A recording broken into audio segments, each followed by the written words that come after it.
welcome to the Eat This Book podcast. I'm Michael Whitworth.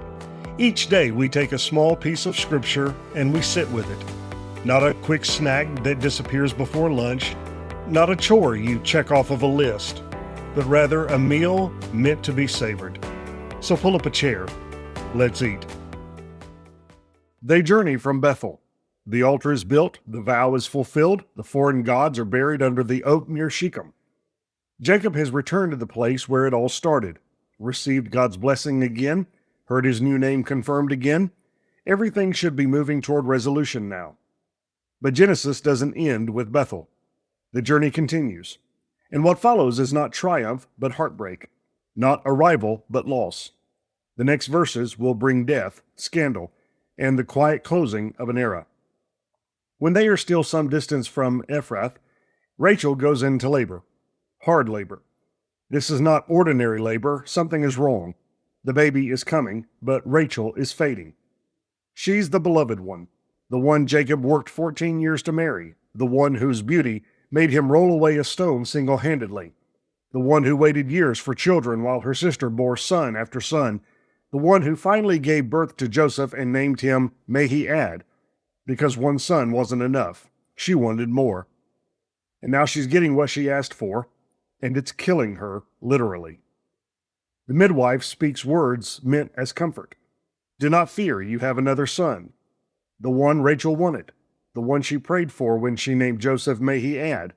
God has answered her prayer. But the answer is costing her everything. As her soul departs, Rachel names the child, Ben-oni, son of my sorrow. Her last breath, her last words, her final act of naming, and she names her son after her pain. This child came at the cost of her life. He will carry that knowledge forever. But Jacob refuses the name. He cannot let this boy grow up branded by grief. He renames him Benjamin, son of my right hand. The right hand is the hand of strength, of favor, of blessing. Jacob takes the sorrow and transforms it into significance. 2 names, 1 child. A mother's grief and a father's hope, spoken over the same infant in the same moment. The child will always know what his mother called him, but he will be known by what his father called him. Benjamin, favored, strong, treasured. Rachel dies, 3 words that close a story we've been following for chapters. The girl at the well, the one Laban substituted, the one who traded mandrakes for a night with her husband, the one who stole her father's household gods and sat on them, the one who competed endlessly with Leah for children and for love, the one Jacob loved more than anyone else. She dies on the road, not at home, not in comfort, but on the way to Ephrath, between places, caught in the journey, unable to reach the destination. And she's buried there. Jacob sets up a pillar over her tomb, like the one at Bethel, only this one doesn't mark an encounter with God, it marks an absence, a loss, a grave. The narrator adds a note, it is there to this day. The original readers could visit this pillar. They could stand where Jacob stood, mourning the woman he loved. The grave was still visible. The grief was still palpable across the generations. Ephrath is in Bethlehem. The name means house of bread. Rachel dies on the way to the house of bread. 1,000 years later, another child will be born in this same town, almost unexpected, also arriving in difficult circumstances, also changing everything. And Rachel becomes a figure of sorrow in Israel's memory. The prophet Jeremiah will later write of Rachel weeping for her children, refusing to be comforted because they are no more. Her tears echo across centuries. Israel journeys on and pitches his tent beyond the Tower of Eder. Notice the name, Israel, not Jacob. The patriarch presses forward, carrying his grief, leading his family southward. The journey continues even when the heart is broken. You bury the dead and you move on. You pitch your tent and you keep living. And then, while Israel lives in that land, scandal. Reuben, the firstborn, sleeps with Bilhah, his father's concubine, Rachel's servant, the woman who bore Dan and Naphtali on Rachel's behalf. 1 sentence in the text, no commentary, no judgment, no immediate consequence. Why does Reuben do this?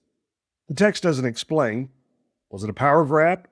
Sexual transgression, an attempt to assert dominance over his aging father.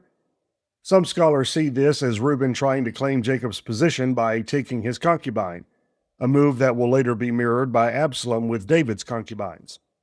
Whatever the motive, it's a violation, a betrayal, a son taking what belongs to his father. And Israel heard of it. That's all he heard. No recorded response, no confrontation, no punishment, at least not yet. But Jacob doesn't forget.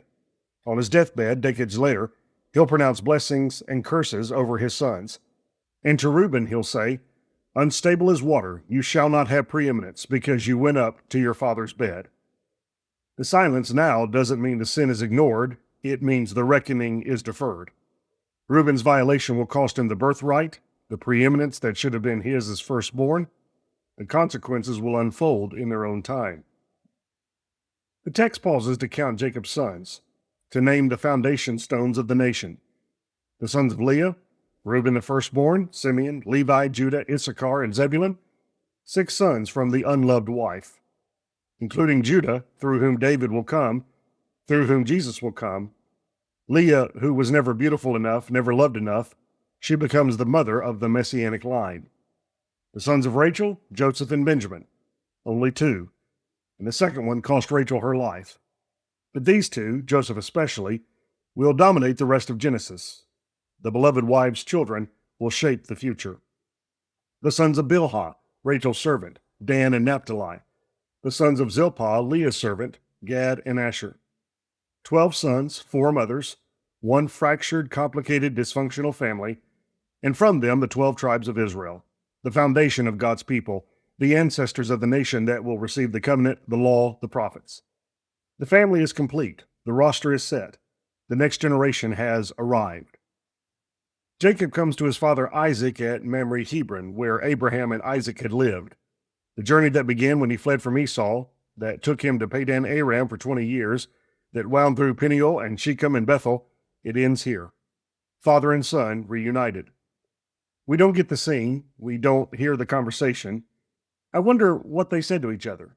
Did they speak of the stolen blessing, of the years apart, of Rebekah, who died without seeing her favorite son return? Well, the text is silent. Maybe some reunions are too complicated for words. Maybe the old men just sat together, letting presence substitute for speech. Isaac dies at 180 years. Old and full of days, the same phrase used for Abraham. A life complete. The son of promise, the child of laughter. The one Abraham nearly sacrificed on Moriah. The one who was deceived by his own son. The one who blessed Jacob when he meant to bless Esau and couldn't take it back. He is gathered to his people. That mysterious phrase suggesting continuity beyond the grave, reunion with those who went before. And his sons bury him, both of them, Esau and Jacob together. Just as Isaac and Ishmael buried Abraham together, now Jacob and Esau bury Isaac together. The brothers reunited at the grave. Whatever their conflicts, the stolen blessing, the threatened murder, the 20-year separation, they stand side by side now at their father's tomb. Death has a way of clarifying what matters. Grief makes room for reconciliation, or at least for a truce. We don't know if they spoke. We don't know if old wounds were reopened or finally closed. We just know they were both there, both sons honoring their father. This passage is about endings. Rachel dies, Isaac dies, Deborah died a few verses earlier. The old generation is passing. The patriarchal era, Abraham, Isaac, Jacob, is giving way to the next chapter. Joseph and his brothers will dominate the rest of Genesis. The focus is shifting. But before the Joseph story begins, Genesis pauses to record the deaths, to mark the transitions, to acknowledge that every new beginning requires an ending, that every rising generation stands on the graves of those who came before. Here's what we should savor from this passage. First, joy and sorrow often arrive together. Rachel got the son she prayed for. She died getting him. Benjamin is both answer to prayer and occasion of grief. Sometimes God's gift come wrapped in loss. The blessing and the wound are inseparable. Second, what we call things matters. Ben-oni and Benjamin, son of sorrow or son of the right hand. Jacob chose to rename the grief. He didn't deny what happened. Rachel's death was real, But he refused to let sorrow define his son's identity. Sometimes the most important thing a parent can do is give a child a better name than circumstances would suggest.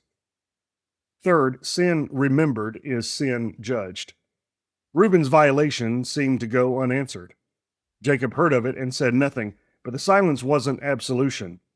Decades later, on his deathbed, Jacob would speak. The reckoning was delayed, not canceled. Some consequences just take time to arrive. And fourth, rivals can reconcile at graves. Esau and Jacob, Isaac and Ishmael, brothers who fought, who were separated by blessing and birthright and bitterness, standing together when death comes. The grave simplifies things. What seemed unforgivable becomes bearable when you're both mourning the same father. If you're carrying joy and grief in the same arms, if the answer to your prayer has come at a cost you didn't anticipate, this passage says you're not alone. Rachel got Benjamin and lost her life in the same hour. Sometimes that's how blessings arrive, precious and painful at once.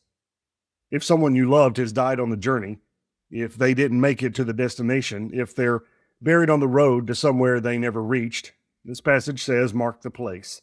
Set up a pillar. Let the grief have a location. Jacob did. The pillar was still there generations later. And if you're facing the end of an era, if the generation above you is passing, if you're becoming the oldest, if the roles are shifting and you're not ready, this passage says it happens to everyone. Isaac died, Jacob buried him, the story continued.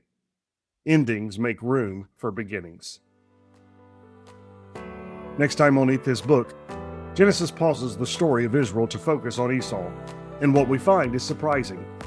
Chiefs, kings, a thriving nation, before Israel even has one.